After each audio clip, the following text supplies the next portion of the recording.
Welcome back to the Megatherium Club podcast. My name is Sean, and I'm here with my buddies Spencer and Zach. And as usual, we will be your host today. For anyone that might be new to this podcast, we're a group of friends inspired by the original Megatherium Club from the 1800s. These guys were a group of scientists, naturalists, paleontologists, and general badasses. In today's world, we can't exactly just go around exploring and collecting specimens for a living. Well, you can, but it's a lot harder and you might not make a lot of money. So we're here to discuss fascinating organisms throughout time, whether that is plants, animals, insects, or other living things. We want to share our passion for them with all of you, and hopefully you learn something when you listen to us. Sometimes we get off track a bit, but that is half the fun. Do either of you guys want to add to that? I realize it's been a while since we discussed kind of our purpose. Yeah, I agree. We're just having some fun, and like always, we welcome listener submissions at any point. So, yep.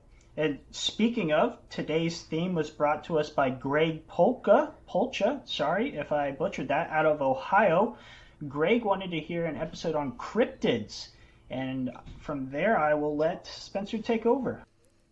Yeah, so I also have to do a quick shout out. I got an email today from Simone, and this is a student I worked with over the summer, and she emailed in out of the blue. Here comes this email, and she loves the podcast. She listens while she's doing her dishes, and she requested an episode on cryptozoology. So the odds of recording this episode today, everything's coming together. It just works like clockwork. And, so shout out to you, Simone. Thank you for listening. Thanks for reaching out. The pictures were wonderful of DC. You've inspired a potential new episode from your pictures. We won't give anything away, but yeah, so we'll kind of dive right into it. So today, cryptozoology, what is it? How are we going to talk about it? What does that have to do with the real natural sciences? We'll kind of dive into all of that. But cryptozoology is a multidisciplinary field of study that explores and investigates the existence of creatures reported in folklore, mythology, and anecdotal accounts, but for which there is no scientific evidence. That's the key word here. There's no scientific evidence. There might be that anecdotal he said, she said type of evidence, but in the literature, there is no scientific evidence to support these things. And once there is, something no longer is a cryptid at that point, because the term cryptozoology is derived from the Greek words kryptos, meaning hidden, and zoology, or the study of animals, so hidden animals. And once we actually scientifically describe an animal, it's no longer hidden. It is just zoology at that point. Those that study it try to uncover those creatures that live outside the realm of mainstream zoology. And this is where it kind of gets interesting. Some definitions will give you through the scientific process, but if you are a cryptid fan and you're a fan of cryptid shows, like all the Bigfoot hunters shows that you see on the History Channel and Animal Planet, some don't use the scientific method to try to find some of these creatures. But either way, somebody's trying to find an animal that is hidden. Now, not every cryptid is something mythological, like the griffin or the chimera from European mythology. Some are just real animals that once existed, were thought to be extinct, but there's anecdotal evidence of some farmer that claims they saw this creature that was thought to be extinct, but hey, they saw it. Well, now we're going to go looking for it again. That's a form of cryptozoology. And true hardcore cryptozoologists really don't like throwing in mythological monsters and creatures into cryptozoology because their definitions are, this has to be an animal that is based in real life that could actually exist on this planet. So not a dragon. Those we save for the folklore. We save for the mythology. But in mainstream cryptozoology, it includes everything that you can think of, the three that we're going to probably talk about today, in addition to the ones like Bigfoot, the Yeti, the Jersey Devil, yada, yada. So, Mothman. Mothman, my favorite. Well, not my favorite, one of my favorites. So, yeah, I'm actually not covering my favorite today. Maybe that'll be a future episode if we do this again. let's get into it. So I think today we're going to each talk about one cryptid that we kind of found and discovered, talk about it, maybe some of the folklore behind it, where it comes from, what culture it's from, and then kind of dive into, are there real life counterpoints to these cryptids that we're going to talk about? So that's kind of the overview. I'll start it off today. And the first cryptid of the day is the Thunderbird. Have either of you heard of the Thunderbird? I think so. I've heard of it.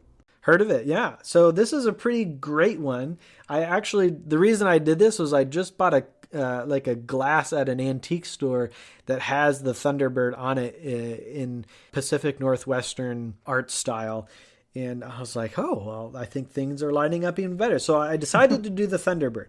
But the Thunderbird and its, associated relatives are figures in many groups throughout the world. But the ones that we contribute mostly to the Thunderbird when you say Thunderbird belong to the indigenous tribes of North America, specifically tribes in the Great Plains, Pacific Northwest, and the Great Lakes regions. The Thunderbird is a powerful supernatural force, often taking the shape of a large bird of prey like an eagle. Many iterations can create thunder with its wings, hence the Thunderbird. And so these things get up into the sky and they flap their wings, creating thunder. And in some, not all, versions of the Thunderbird, when it opens up its eyes, it shoots bolts of lightning out. So it's pretty cool in my opinion. It essentially creates the thunderstorms that you might see across the Great Plains. So it's just a Zapdos. Is that what you're saying? That's exactly what it is. Yeah, you got to go to the power plant to find it. Yeah. That's what powers our whole society. Yeah, the Thunderbird. Yeah. Well, that's actually quite funny that you bring it up. And so, anyway, the idea is that Thunderbirds are constantly at war with other forces. And many of the Great Lakes tribes, like the Algonquins, you'll find that they have evil spirits like giant serpents that roam and hunt humans. Well, the Thunderbird is a guardian of humans, and their job is to essentially open up their eyes and shoot these lightning bolts at these underwater serpents that try to eat and kill humans. And if you go back far enough into the lore, that Thunderbirds were actually the humans that helped create the universe as we know it today. And they were basically transformed into Thunderbirds to guard over their creation. The Ojibwe people believe that the Thunderbird is at war with also some serpent creatures. And in the Pacific Northwest, you'll find that Thunderbirds are actually at war with oceanic creatures, and will actually, there's been claims of people, a long time ago that have seen Thunderbirds hunting and killing whales in the ocean. Huh. So if that can give you already a sense of scale for some of these things. But overall, despite each of the different tribes that have some sort of Thunderbird force within their culture, there's kind of one uniting thing about them, is that most of them are these guardian figures for the people. They're fighting off the things that want to destroy us, but they're not all good in that aspect. They're not perfectly good beings.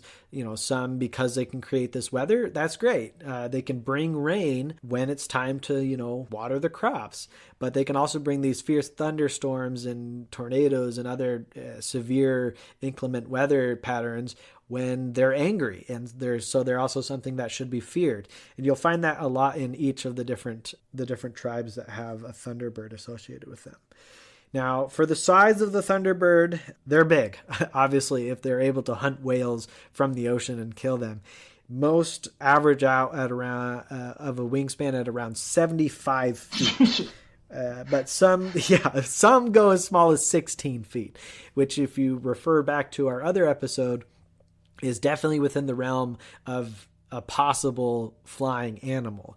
But most, because this is like a godlike creature, they are massive. So, but now to kind of switch and turn gears into the scientific counterparts. What have we actually observed in the fossil record? Where did these cultures maybe get inspiration behind them?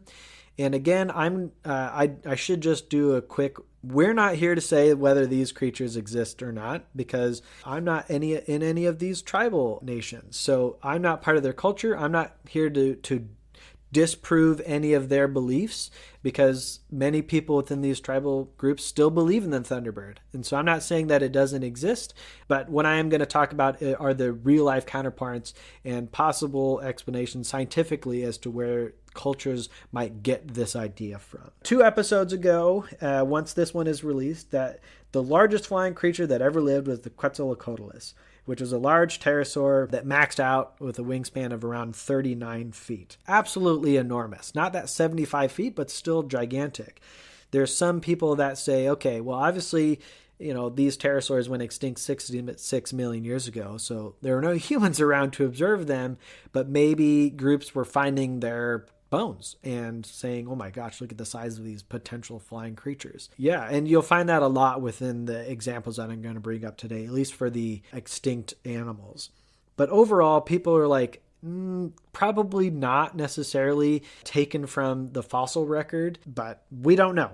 It's a very old tradition or cultural aspect, so we can't pinpoint it. We can't say anything for sure. So anyway, okay, so if it's not Quetzalcoatlus, what might it be? I think I'm going to have to do a quick shout out to ARC again.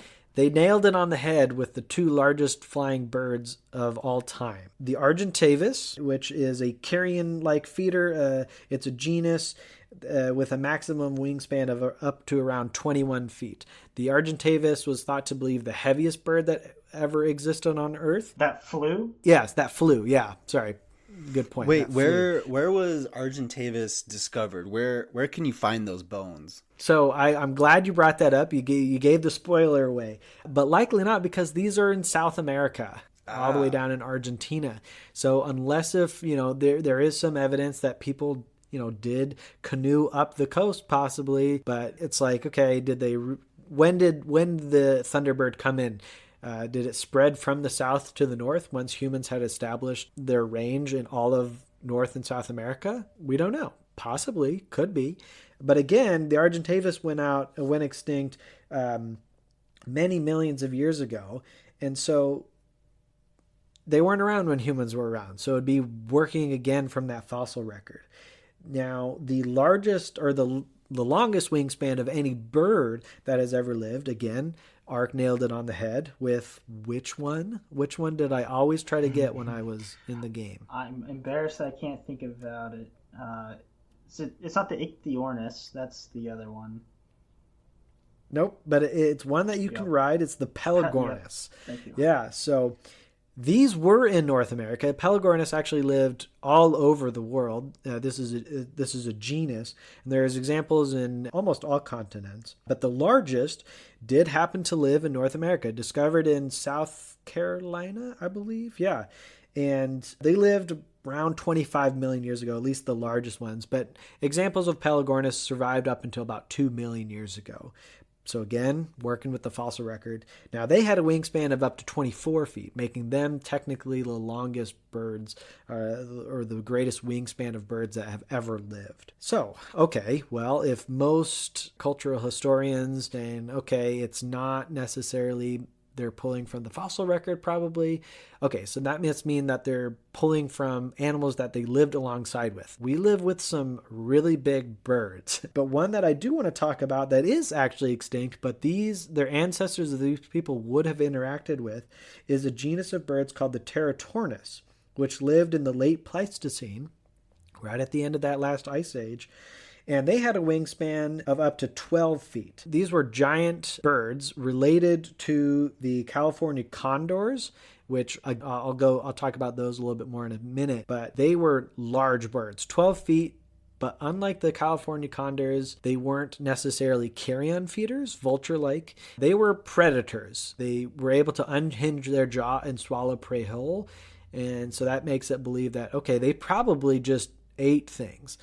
Now, Could they pick up a human and fly off with them like a thunderbird might be able to do? No, they could not do that. But they were really big birds that could have inspired some of these stories. And as time went on, the story gets passed along and things change and things adapt and things grow or whatever. And all of a sudden you get these giant manifestations of what once was a real bird. But those went extinct at the end of the last ice age.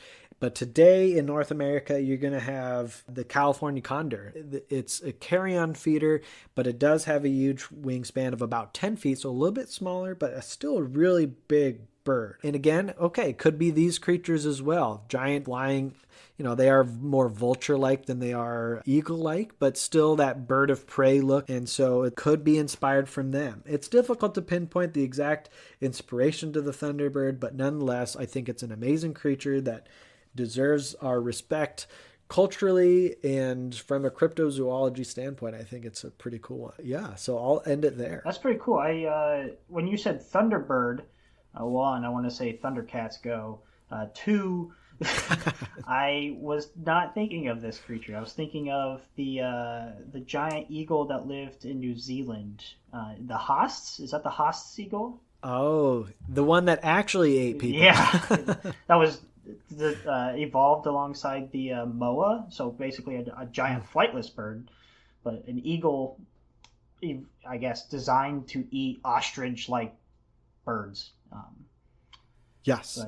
Yeah, there have been man-eating birds in history, but not in North America when humans have been around, at least. Crazy. Yeah, crazy. I'm pretty sure there's a Magic the Gathering card that's called Thunder Rock, ROC, and it's probably modeled after a Thunderbird. Don't know if you know the card or not, but it's very cool. I don't know, but I'll have to look it up. I try to get every once in a while some cryptids and throw them into my decks. Nice. All I can think of is Zapdos. Still. Yeah, that entered your mind and never left it. Yeah, that's all I'm picturing right now is just Zapdos flying through like a thundercloud. Yeah. You see a giant silhouette of like these sharp, pointy yellow wings in a storm cloud. That's all I got in my head. I mean, there's probably a good chance that Zapdos was inspired by the Thunderbird. So many things have been inspired. Oh, it 100% was. Okay. There's no question that it was 100% inspired by the an Thunderbird. Electric Eagle. Yeah. Perfect. Yeah. I have a board game called Carnival of Monsters, and it's a drafting card game, and you collect monsters for your menagerie of monsters. Ooh. How many times can I say monster in a row? And one of the creatures is the Thunderbird proper, and it's pretty cool. So, yeah. Nice. All right. I'm excited for mine. The cryptid I have chose... Sorry, I got one question about the Thunderbird. Does his accuracy go up when it's raining? Like if you do a rain dance, does his accuracy go to 100%?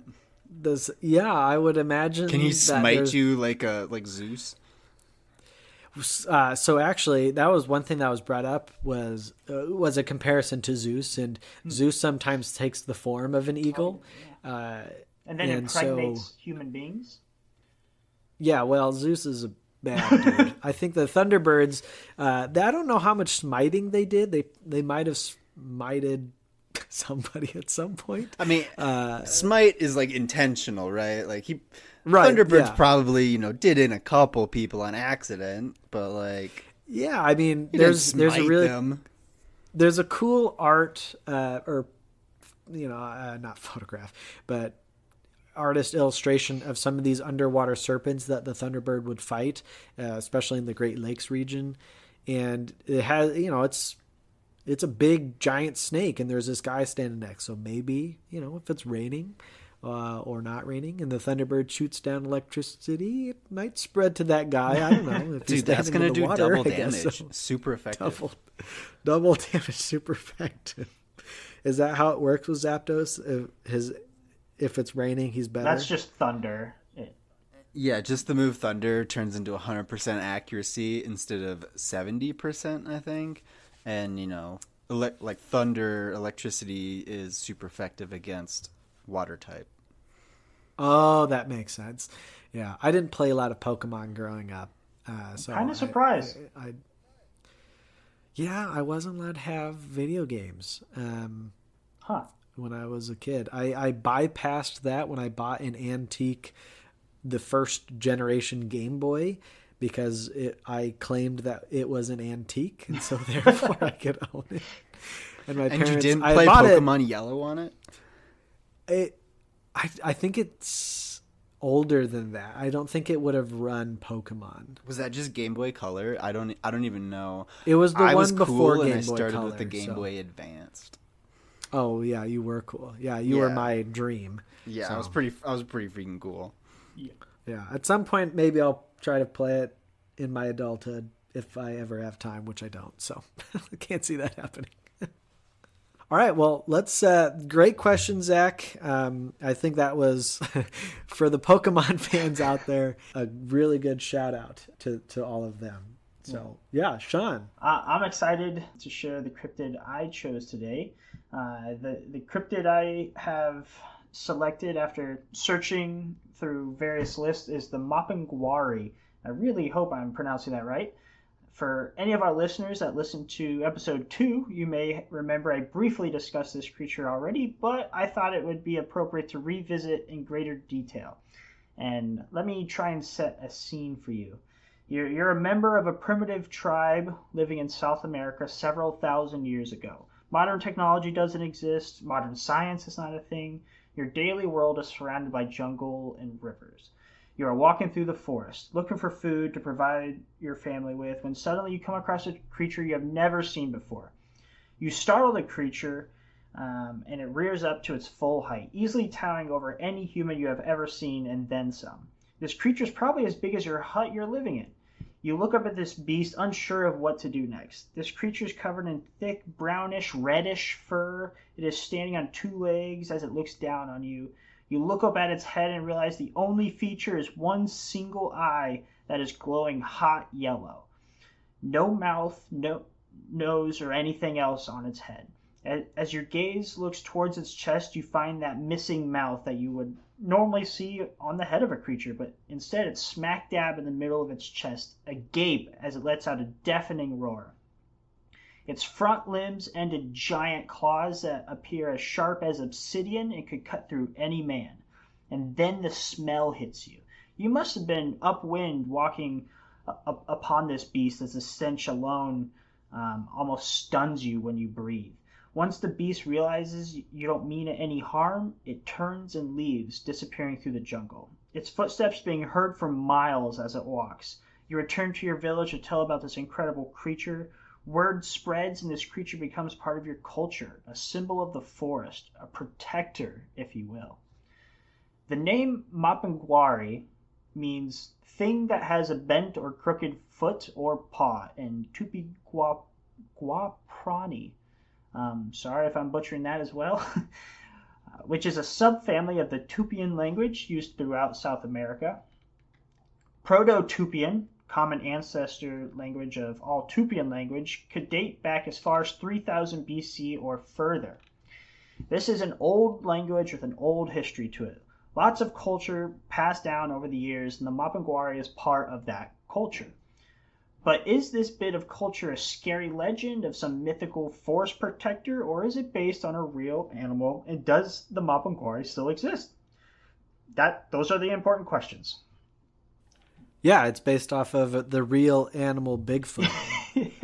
Yeah. I don't know about you, but I've never heard of an animal with just one eye and a stomach on its chest. Yeah. Or a mouth on its chest, I mean. Yeah. No, I guess a lot of things do have stomach is probably stomachs still in its stomach. Well, if you were to look on Google today for the Mapinguari, one of the first things you'll notice is that it is often referred to as the Bigfoot of South America. Now, we all have a good image in our head of what a Bigfoot looks like, I'm pretty sure. A tall, man-like being covered in hair, resembling maybe a gorilla, but more bipedal. Big head, shaggy brown or black fur, just a really big ape, right? Well, let's dive into this a bit first. Could the Mapinguari be some sort of modern human relative or long-lost relative of the great apes? Parts of Africa and Asia are native to the non-human great apes, the gorillas, the chimpanzees, orangutans, bonobos, etc. Well, Wait, are bonobos great apes? Or are they just like monkeys? They're not monkeys. They don't have tails. But bonobos are just like very close relative of chimpanzees. Okay. Yeah. Aren't we technically more related to bonobos than chimpanzees? I don't know the answer to that, but I do know. I have heard that. I do know bonobos are like, and I don't know if it's bonobos or bonobos, but we all know what I'm talking about. They are one of the few animals out there that like have sex for pleasure. With like, yeah, isn't there like humans. Accounts of them giving each other oral? Well, I don't know that, but that makes sense.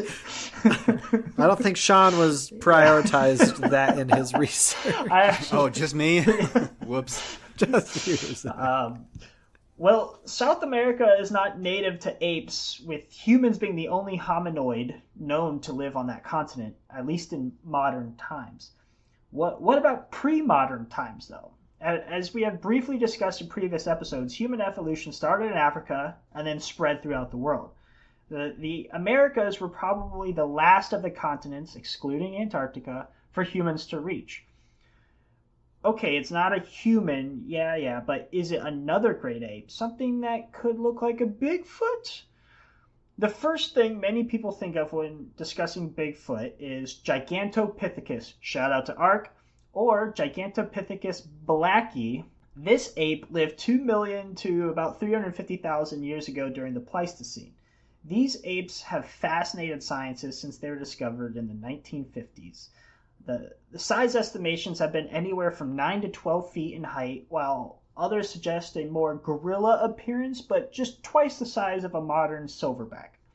The 2017 estimations by Yingzi Zhang and Terry Harrison suggest a body mass between 440 and 660 pounds. That's pretty big. They are Have you... Oh, sorry, I just want to interrupt. Have you seen the it's fairly old now, I guess. The live action Jungle Book movie? Yes, dude, that was so cool. I actually like that representation, which leads me right into my next sentence of them actually being closer related to orangutans, than gorillas or humans. So in the Jungle Book, he just looks like a giant orangutan, and he's supposed to be a Gigantopithecus, which is pretty cool, I think. And unlike depictions of Bigfoot, these apes were likely more quadrupedal, like you see a gorilla typically moving around, capable of standing and walking on two legs like a gorilla, but built to use all four limbs when walking. This is the creature that the natives in South America... Oh, but is this the creature that the natives in South America ran into and made part of their culture through the stories? It is a bit unlikely. These giant apes lived in parts of Asia, like the Jungle Book movie would suggest. These fossils, which is where the fossils have also been found. Wait, I thought Gigantopithecus was like South Africa or Southern Africa. No. It's like... No? No. Is that... Oh, that's Australopithecus. Yes. Yeah. Just because... Sorry, I got my Pitheci mixed up. Australopithecus is more along the human evolution line, while these are removed a few steps. But just because we have yet to find fossils of them elsewhere doesn't mean they didn't live there, though. But it's unlikely. So what other realistic possibility could the Mapiguari be? If you remember back to the first time I mentioned the Mapiguari, it was when I discussed the megatherium, our sacred mascot. During our Beasts of the Pleistocene episode, megatheriums fit this description pretty well. Large, hairy beasts with a curved or bent foot, which we know is its like front claws, like an anteater would have to rip open its food or get at trees. It is a giant ground sloth, and these originated in South America, so it seems fitting. But there was one characteristic of the Mapiguari that stuck out that megatheriums supposedly did not have. Well, it's the mouth on the chest. Well, other than the Cyclops eye of fire and the gaping belly mouth, and I really have no idea what the Mapiguari smelled like. or what megatherium smelled like. So we're going to exclude those for now. But the Mapinguari is said to have skin so thick that no arrow or bullet can pierce it. The bullet part must have been added in later years, since I'm pretty sure the ancient natives didn't know what those were thousands of years ago. While this one piece of information doesn't exactly line up well with anything I know about the megatherium, one giant ground sloth species did have armored skin. The Mylodon is a South American giant ground sloth that had rows and patterns of ossicles in its skin. And no, I'm not talking about the bones in your ear. These are little bumps, essentially. Wait. Back up. What? Bones in my ear? Ossicles are bones in your ear. I never heard that one before. Right, Spencer? Yeah. Okay, yeah, so that's... I never heard that one. I got kind of confused and did some research because I thought ossicles were bones in your ear, and they are, and I thought bony plates of armor on animals are often called osteoderms.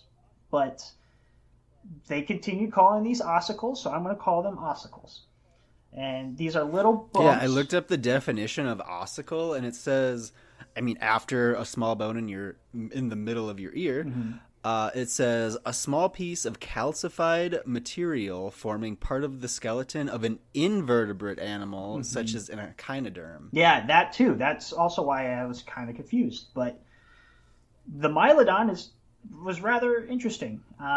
But they have these little bumps over their skin in patterns in rows that are pretty much reinforced skin, like you said, calcified, or basically bone in their skin.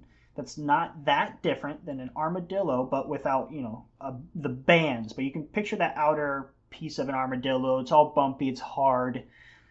That's essentially what Mylodons had underneath their fur. And what would this have been useful for?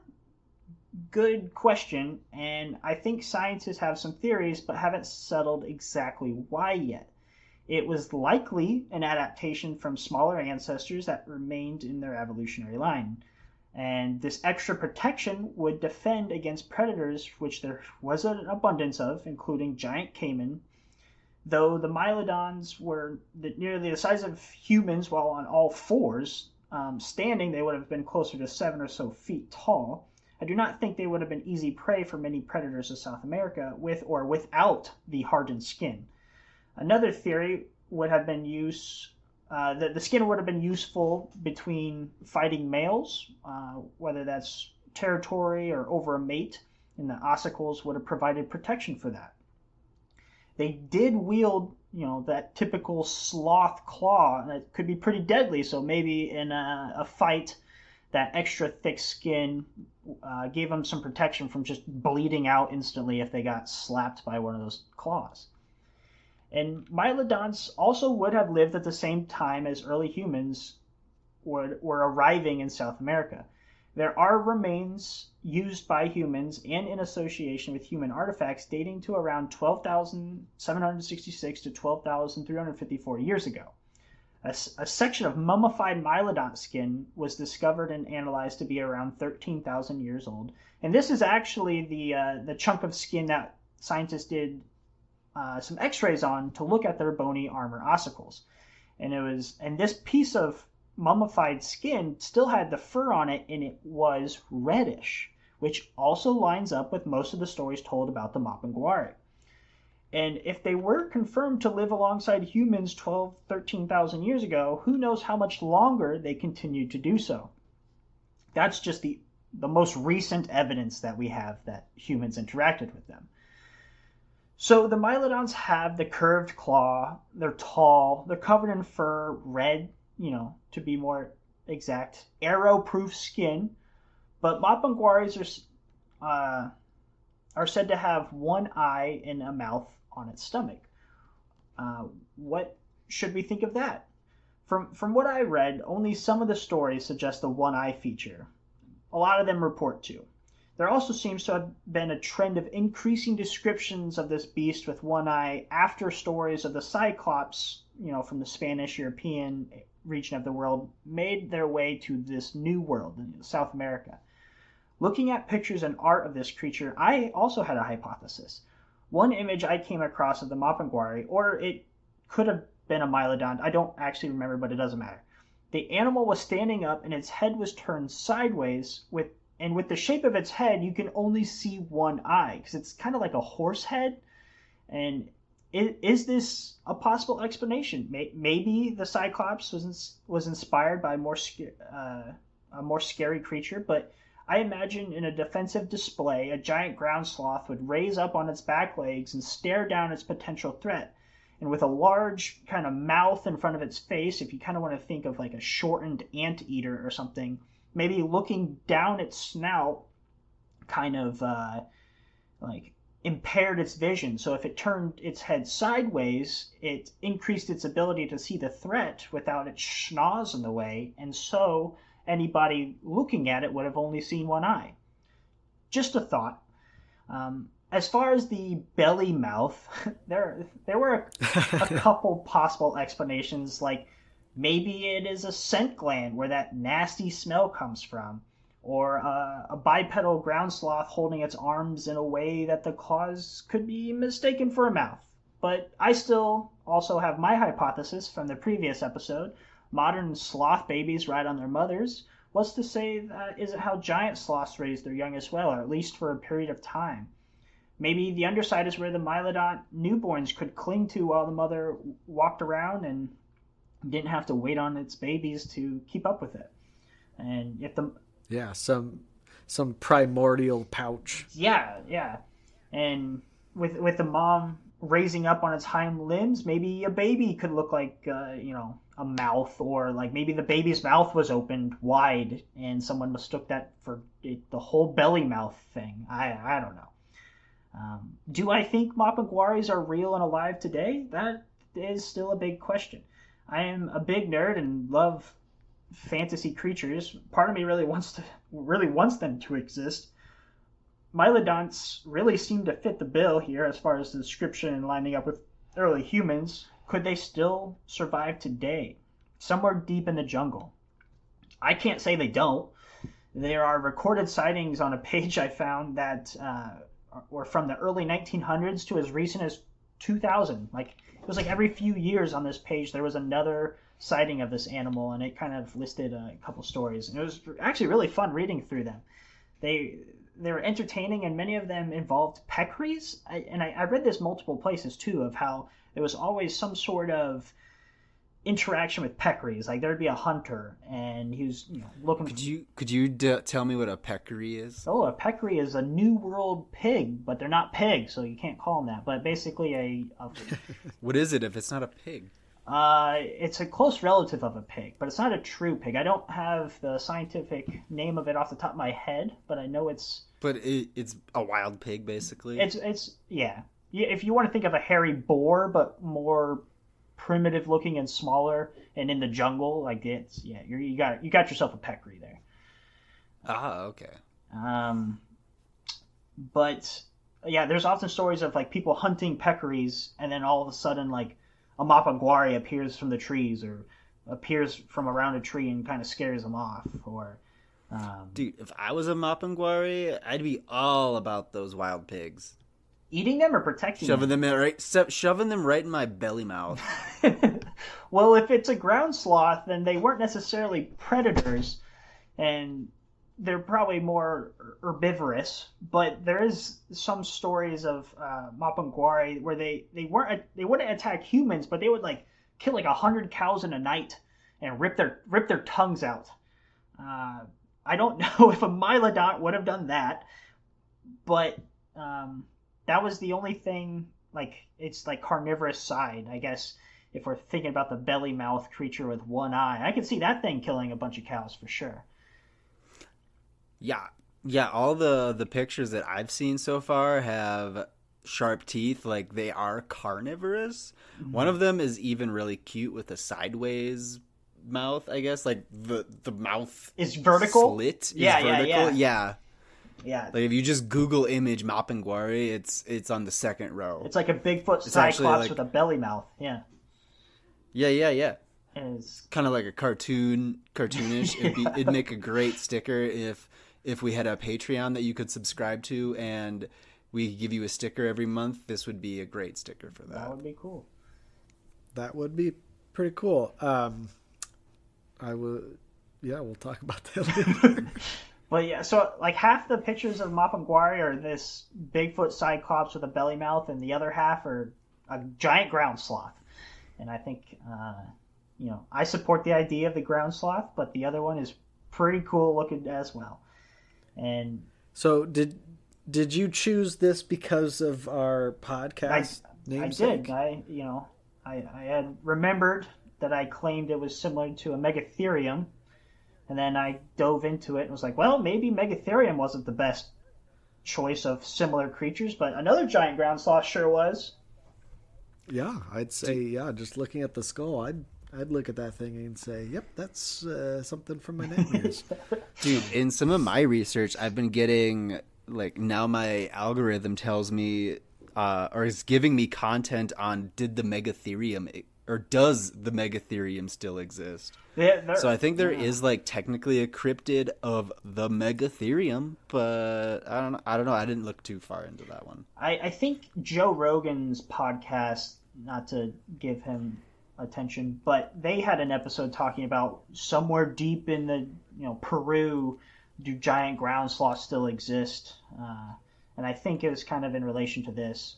And then there is a couple other potential names for the Mapinguari, but I don't remember them off the top of my head. But they're all kind of ground sloth similar. And I think the Megatherium is just I want to say common household name of giant ground sloths, because not everybody knows about Megatheriums, I'm sure. But they will. They will. Anybody listen to this podcast, they know. No, they for sure know. The Megatherium Club, they know. Oh. One other thing I did find interesting about this was that multiple times locals in Brazil, like natives, were shown, so scientists would go down and try to unravel the mystery of the Mapinguari. And they would talk with natives, talk with locals, and show images of creatures to try and either get a reaction from them or find a possible explanation instead of, Bigfoot cyclops. And they were shown animals that were shouldn't be there, just in case maybe one's loose or something. So they were showing tigers, gorillas, various bears, spectacled bears, which are down there, I think. I think spectacled bears aren't they in? Oh yeah, those are in South America. They're South America. I was thinking of sloth bears in Asia. So they showed those, but they wouldn't get reactions about these creatures. But when they showed an African anteater, which obviously shouldn't be in South America, they would get comments like, "Oh, that's like the Mapinguari. It's got claws like the Mapinguari, but it's different, very different and smaller. But those claws, Mapinguari." And one person even was like, "Oh, I saw a Mapinguari. It's down at the museum." And this museum had a giant ground sloth display, and so. I don't know exactly who they were talking to. I was under the impression they were talking with more native, tribal people, not your everyday people in Brazil. And I think it would be really cool if there were some giant ground sloths still roaming around deep in the jungle. But that's all I'll say. Yeah, I'd say that'd be pretty cool. Have you ever seen, I'm sure you have, the skull of an elephant? Mm-hmm. Oh, I know where you're going with this. Yeah, it's fairly common knowledge in the world of cryptozoology that the skulls of elephants are probably and most likely the inspiration behind the cyclops that you would find in Greek mythology and even. But it wasn't just elephants, right? There were pygmy elephants or something that lived closer to Greece and that would have died. Yeah. So they were but the idea, but the idea of an elephant-esque skull. So my idea for, the other one is, what if these people, as they were traveling through, found, mammoth skulls and mastodon skulls, and it was like, oh my gosh, what the heck is this creature? And then they saw this, this ground sloth, and well, there it is in the flesh, and we've seen the skull, and blah blah blah. I don't know. I'm just throwing some of my own ideas out there. That's true. Yeah, I don't think the last time when I briefly discussed the Mapaguari in episode 2, I did not know people thought it was this Cyclops thing. I knew they talked about the belly stomach, but at that point I didn't know about the Cyclops. So when I was redoing the research, I was like, what is this? It's beautiful. Yeah. Well, Zach, what do you have to talk about? Well, today I have a creature that, we actually have evidence that it actually existed in real life. We have fossil evidence of it. And that, my friends, is the megalodon. The megalodon, it makes our cryptid episode due to a veil of conspiracy theories surrounding it, which the more I looked into, I can actually kind of understand why confusion exists, but a little bit more on that later. But the megalodon is a species of what's called a megatoothed shark in the family Otodontidae. Now, megalodon could have also been in our larger-than-life episode because it is well known as the biggest shark to have ever lived, at 60 feet long and weighing in at up to 65 tons. It's actually bigger than today's whale sharks, and by some estimates, it's over 3 times the size of today's largest great white sharks. This monster of a shark is seen in the fossil records starting in the Miocene about 20 million years ago, and it went extinct, relatively speaking, recently in the Pliocene about 2 to 3 million years ago. So this, actually, never mind, cut that part. Because shark skeletons are cartilaginous and not made of bone like the skeletons of like you and I and most animals, fossils from their body are actually exceptionally rare and only known from 2 vertebral columns and a few vertebrae. But the bony parts, mainly their palm-sized teeth, like look at your palm, the palm of your hand, and imagine a shark tooth going from the bottom all the way up to your fingertips. And that is a megalodon tooth. My dream is to find one someday. Dude, honestly, like you got a pretty good shot at it. I know, that's the cool thing. Yeah, because sharks, they within their lifetime. Okay, so this was going to be a little bit later in my little speech, but people think that megalodon would lose up to 40,000 teeth over their lifetime. Each one of them would shed 40,000 teeth. And those fossilize pretty freaking easily. So, yeah, megalodon teeth, if you really want one, you can go find one. It might take a few vacation days.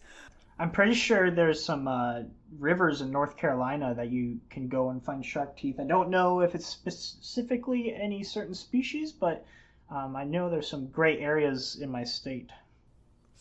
There are, and you can hunt for megalodons there. The whole creature, right? Yeah, the whole thing. Yeah, because they still exist, as I'm going to talk about later.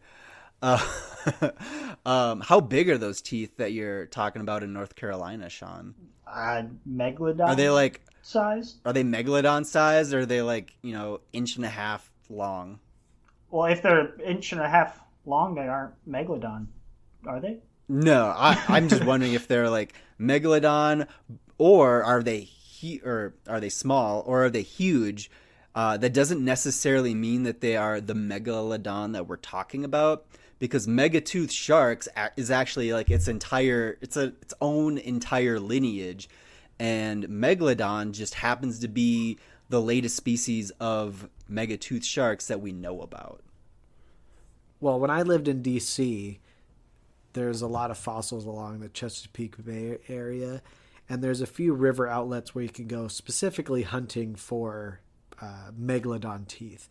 And he said basically you can go up and down the coast, that east coast, and anytime there's like a nice river outlet, you can grab your snorkeling gear, your scuba diving gear, and go down to the bottom and shift through that stuff and find megalodon teeth specifically. So, but even in the day that I went out fossil hunting for shark teeth, while I didn't find any megalodon teeth, I mean, I found, at least 50 ray teeth and probably close to another 30 or so just shark teeth. Dude, that's actually crazy. And I think I smell a boys trip on the horizon. Just saying. But yeah, that's actually really cool because, and that makes sense to me because Megalodon, opposing some of these, conspiracy theories that it still exists, was a coastal predator. It did not go to the depths of the Marianas Trench. It was a coastal shark. So that completely makes sense to me that we could still go to the coast today where it was probably underwater at the time of Megalodon's existence, but it was probably the coast at that time, and we can find those teeth. That's awesome. Now, have either of you guys watched The Meg or The Meg 2? I was gonna bring that up. Oh, that's later in my little talk. I've never seen it though. I've never seen it. Or either one. I've never seen The Meg or Jaws 1, 2, or however many there are. I think I saw the end of the first one, but that's it. Well, you gotta watch Jaws. I mean, the first Meg is.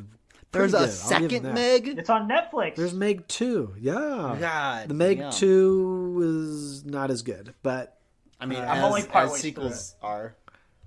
But anyway, the first one's actually really good. I don't want to spoil what you were going to say, Zach, so I'll let you continue on. Oh, I wasn't going to say anything. But yeah, part of the confusion, I guess, around Megalodon is while I was doing my research, I actually found a couple of different scientific names for it. So as I said earlier, it's a megatooth shark in the family Otodontidae. That is not controversial at all.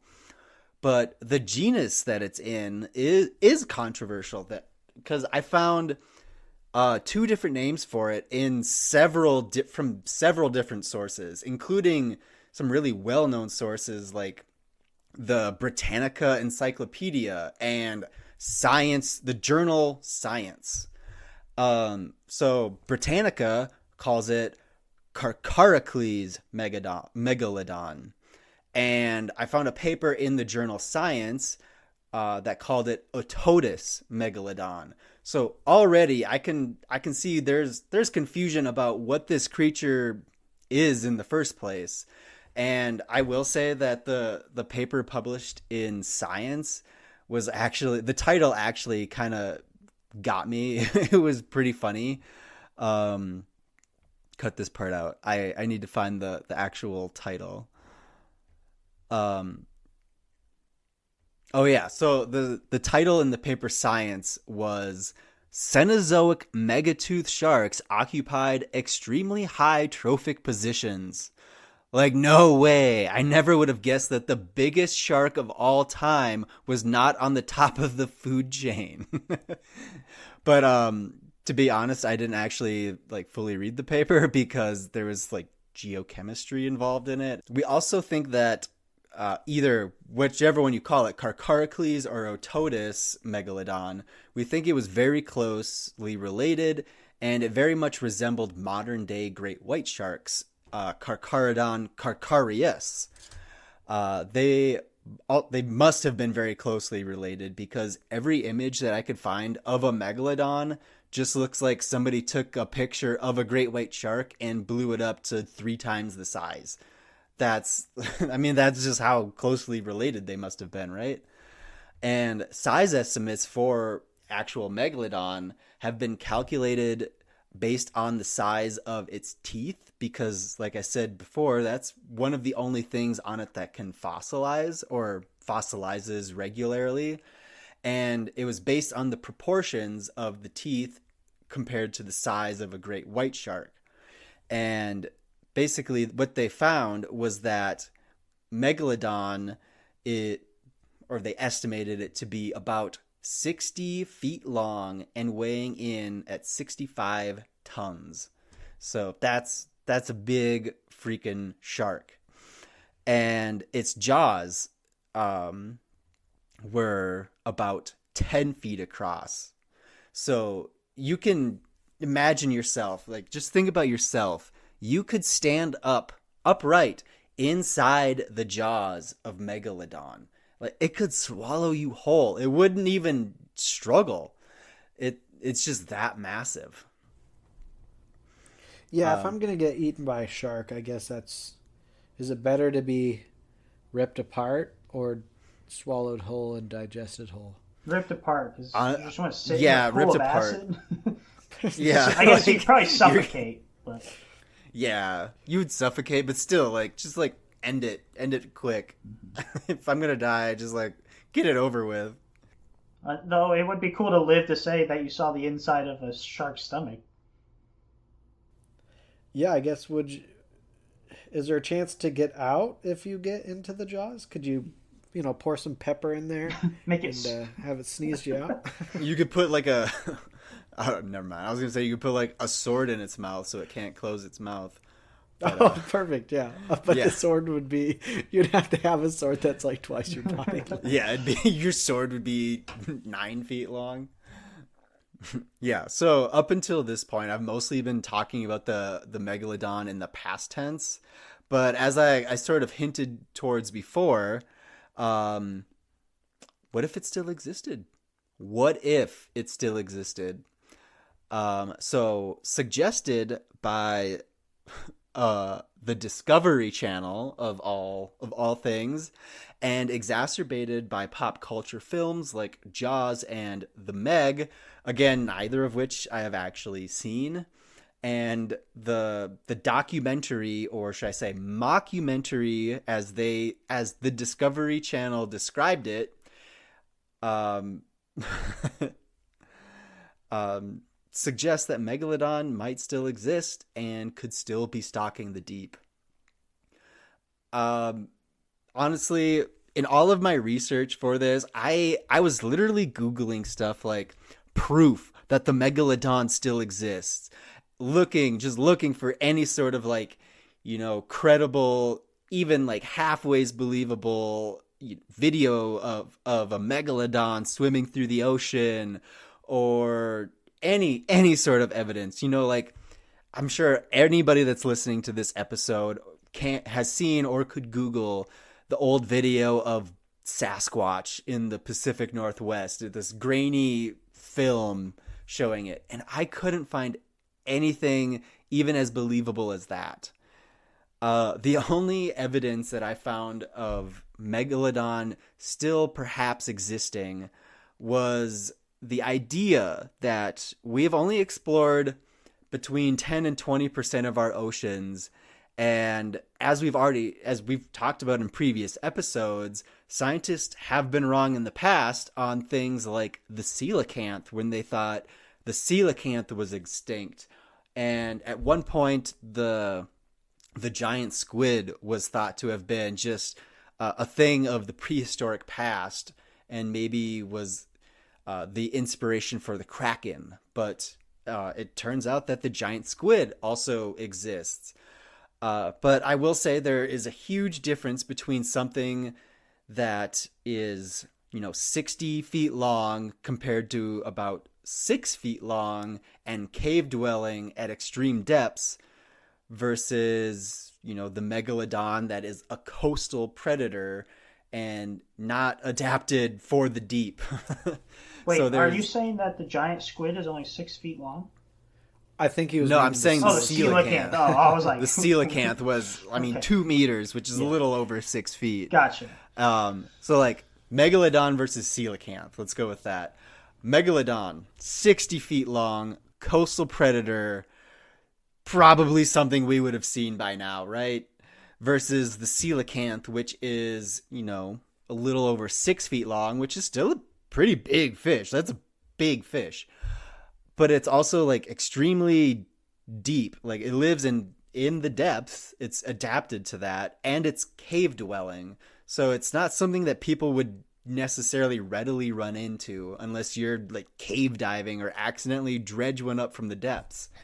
Megalodon versus the giant squid. The giant squid is, I think, a little bit smaller. Are they about 40 feet? That's just off the top of the dome right now. They're about 40 feet. Something like that. Yeah. So still smaller than the Meg, and they live. But also the giant squid, it might be that long, but a lot of that is just the two main tentacles. Yeah. So it's not just like an entire body. Mm-hmm. Yeah, you're not getting chunky. like 65 tons of shark that is not adapted to live in the deep like that. And there are some people that's like, in my research, there was some argument like, like it wasn't adapted to that at first, but then, as climate started changing and water started getting colder, actually, it was global cooling. That is one of the theories that Megalodon went extinct. They adapted to live in the depth, and they're hiding from us, which I had a big problem with the word that they're hiding, because that would mean that they are intentionally avoiding humans that they have no reason to avoid, right? Like they're a 60-foot shark. Like, what do they have to be afraid of? Humans, I'd hide from humans. I do hide from humans, let's be honest. Yeah, I think we all do to some extent. That's what I'm doing right now, actually. But yeah, as I was saying before, there's a lot of just like really bad evidence out there that Megalodon still exists, and it's labeled as proof. There was one image that I saw of a beached whale that had basically the last third of it, like the tail third, ripped off. And in the picture that I was looking at, I wasn't even sure that it was a real picture. I was like, if somebody told me this was doctored, I would 100% believe this was some CGI whale here that had the tail ripped off. And like its intestines are all over the beach and stuff. And the claim was that a megalodon came up from behind and just like ate its butt, just ate the butt off, and left the rest of the whale. Yeah, I'm not buying it. Well, have you heard about mako sharks? They're like, I've heard of a mako shark, but I don't know where you're going. Their whole hunting strategy is to like handicap their prey, and great whites will actually flee an area if makos are there, because makos will like sever tails off. So that's where I was going. It reminds me of makos. Makos are like an incredibly smart, fast shark, and their hunting strategy is just like take out your swimming capabilities, and what are you going to do then? And great whites are like, I will leave the area. So maybe interesting. Maybe that's... I've never heard of that before, but I guess that does lend credence to this. Mm-hmm. I don't really know why a shark of that size would have to incapacitate its prey before taking it out. But maybe. Maybe it was helping the Thunderbird. It probably was. Yes, it was definitely helping the Thunderbird, but at the same time, just like taking a thunderbolt to the face. Yeah. The Thunderbird and the Megalodon have just a feud. Actually, they're fighting each other for the same whales. It did say that the Thunderbird tends to fight underground and underwater creatures. Yeah, so obviously the Megalodon and the Thunderbird have it out for each other. So what would the Megalodon shoot out of its eyes? Probably frickin' lasers, because they're frickin' sharks with frickin' laser beams attached to their frickin' heads. Yeah, awesome powers. Good. I didn't think of that. That was the perfect answer. I loved that. Yeah, that was great. Yeah. Okay. But anyways, there was one piece of evidence that like almost got me. It almost got me. because it was an actual picture of Nazi U-boats with the gigantic fin. You know what I'm talking about, Spencer? You've seen this one? You've seen the Discovery Channel mockumentary that... Of course I have. Yeah. But anyways, I hadn't seen the mockumentary. I'm going to keep calling it the mockumentary because that's what it is. It is not based in fact. It is not a documentary. But anyways, there's this image of these Nazi U-boats in the water with this giant dorsal fin behind them, and then like the top fin of a shark's tail 64 feet behind that. So imagine a shark that's, probably like almost 100 feet long, which is way bigger than even Megalodon was. But that's what the Discovery Channel was kind of throwing out there as, it was meant to be a joke, but people took it seriously. And when I first found these pictures, I was like, oh shit, like that's actually like a pretty good picture. I don't really think I believe it that much, but that's a really good picture. And then I kept seeing it, and I kept believing it a little bit more every time I saw it, until I found out that picture was created by this Discovery Channel's mockumentary for the purpose of believing it, right? So yeah. Discovery kind of did a lot of people dirty with those cryptid mockumentaries. Yeah, which, I mean, to be fair, the Discovery Channel was very clear that this is not based in fact. This is just for fun, and people just took it way too seriously, and they're like, no, Megalodon is real. Discovery Channel said so, and it just took off from there. There was another thing that I saw that was claimed to be footage from the Coast Guard off the coast of Brazil, and I don't know, have either of you seen this one?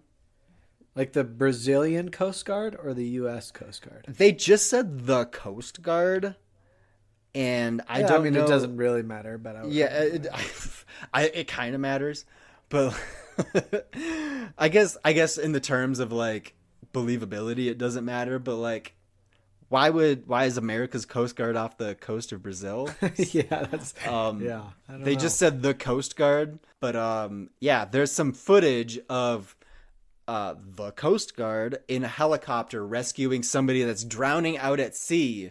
And in the top right corner of this video, you can see, it took me like 3 times because I'm colorblind and I could not see this. Even when it was circled and highlighted for me, could not see this. But there is apparently this gigantic fish swimming underneath the swimmer that they're rescuing that apparently nobody in the helicopter noticed until they rewatched the video, and they're like, oh my God, there's a gigantic fish under there. And they went through the possibilities, like maybe it's a basking shark or a whale shark, but neither of those are known to swim off the coast of Brazil. So obviously the answer is it's a megalodon. And that's the next possible thing. Yeah. I can't tell you whether or not I think this was a CGI video or not, because I really couldn't see what they were looking at. I don't know if there was even anything there, or if they just highlighted a circle. But like, let's something this colorblind idiot. Yeah. It's something for our listeners to Google for themselves and see if they see anything. Please, like, at me, because I want to know if this was real. I watched it several times looking for something, and I just could not see something. But yeah, at me, email me, Facebook message me. I don't know, MySpace me. Tell me if you saw it, because I could not. Yeah, that's most of what I've got on the megalodon. I will say I was watching a video on Proof. It was titled "Proof the Megalodon Does Exist," and I went to the comment section, And I pulled this one out because I was like, there's no way anybody actually believes this one. And this is what I found. One of the very first comments I saw, it says, "The ocean is a capitalized huge mystery full of countless wonders we couldn't even fathom. It's so deep, a human can't even try to reach the bottom, except we have. We have reached the bottom of the Marianas Trench. But something like a Meg could. It also could evade the vision of people because it's so big it can move faster than anything if it tried. Who knows? The Megs could be part of why the waves and the currents flow the way they do." Definitely not the moon. Okay. Yeah, it has nothing to do with the moon. The Meg is AKA Poseidon. It controls the currents and the waves, and yeah, it exists there because we've only explored 10 to 20% of the ocean. So how can we say it's not actually there? Yeah, I don't think we technically can. I mean, that's the beauty of biology. We can't prove a negative, right? Mm-hmm. So it could be. It could be. We can't say it can't be, but we can say it's possible. But the overwhelming evidence says that it's not. Yeah. Do I want it to be? Yes. No. Do I want a 60-foot, 65-ton coastal predator to still be alive while I am in Colorado, boogie boarding off the coast of Hawaii? Yeah, while I live on the Front Range of Colorado. Yes, and all the trips to Hawaii that you and I can afford. I actually worked in Hawaii for 2 whole weeks. Oh, that's right, you did do that. Yep. Did you see Megalodon? I did not, but when on the weekends we got an Airbnb on the other side of the island and we went just snorkeling. I actually went scuba diving alone. Don't do that. That was a really stupid idea of me. But yeah, I did that, but on the beach just north of us. Like it was the next beach.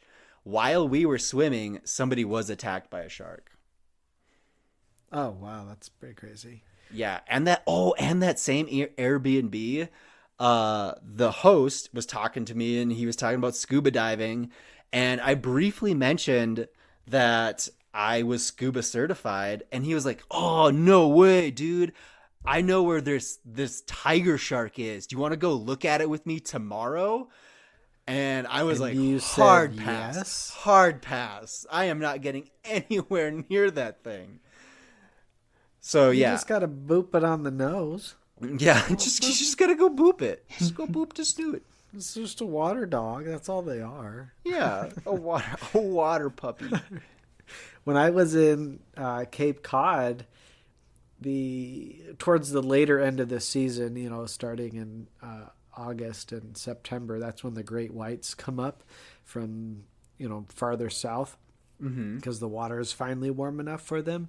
Every other weekend it'd be like, well, the beach is closed because there's a great white, and then there's one time that somebody did get attacked by a great white. Oof. I don't remember if they were killed or not, but it happens. It does not happen like it happens in the movies, though. Sharks should not be one of my slaughtered. favorite statistics is that there are more people that killed by falling coconuts than sharks. Yeah, probably by cows. So or something. This episode is not to put the fear of God in your heart on sharks because they don't want you. They really don't. Most shark bites that you get are like it's a common thing. Most shark bites are like a test bite to see are you actually something I can eat, and then they just go away. It just so happens that because we're obsessed with sharks, that at any time somebody does get bit, it makes national or international news and inflates the public's view of it. Yeah, while people today are actually causing species of shark to go extinct for their shark fin soup. Yeah, and that's a whole nother big issue, of course. Yeah, we don't need to get into that today, and we don't need to get too political about it, but It's a thing. Yeah. We'll just say, hopefully the Megalodon still exists. I hope it hunts down Zach next time he goes surfing, and leave sharks alone in general. The next time I go surfing in Horsetooth Reservoir, Horsetooth Reservoir. I really hope the Meg is lurking about. Hey, if bull sharks can travel up the Mississippi, a megalodon can easily live in Dude, that's a Reservoir. thing. I feel like I heard something about bull sharks being in one of the Great Lakes. I feel like it was like Lake Michigan or something. I think the farthest north a bull shark has ever been spotted is Iowa. I don't think Iowa. I don't think it made it that far. Maybe southern Missouri. For anybody that doesn't know that's listening right now, bull sharks have a weird capability of being able to survive in fresh water. And because the Mississippi drains into the ocean, there are bull sharks that have been known to swim up Illinois. the freshwater Mississippi. Alton, Illinois. All the way up? All the way? Oh, wow. Furthest inland a bull shark has ever been seen. Which is 1,000 miles from the Gulf of Mexico. Jeez. That's a long way. That's a long way. Are either of you ever going to join me in my life trip of canoeing the entire Mississippi? I didn't know that was your Dude, life thing. yes. Fuck yeah. Yes. Can we get instead of canoe, can we raft? Well, I guess raft and canoe is like potato. Like we can carry our stuff in both. Yeah. Yeah, sounds like all three of us. Sean, I volunteered. No, I said yes. I just got... Oh, okay. Perfect. Yeah. Well, Boys in a boat. Boys in a boat. The Megatherium Club goes paddling.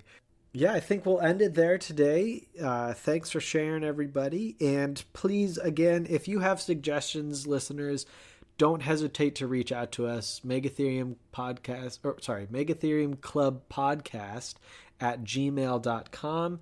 We love to hear from you. We've heard from a few fans so far. Keep it up. Just knowing that people are listening and are engaged makes it worthwhile. We'll eventually get some social media stuff going. I don't think Sean, Zach, and I are the social media gurus that other people are, but eventually, we'll get a platform going. 10% of my job description is running our institution's Instagram page.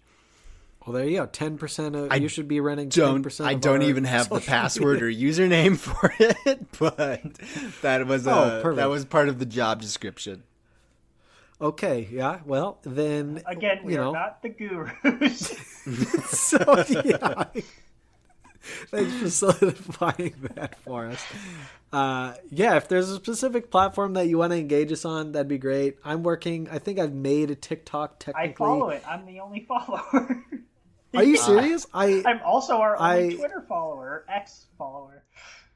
Yeah, but anyway, thanks for listening. Thanks to to you both for chit-chatting, and we'll talk to you soon. Yeah, thanks for the suggestions. And as always, yeah, keep them coming. Keep them coming, folks. And as always, how. How. How.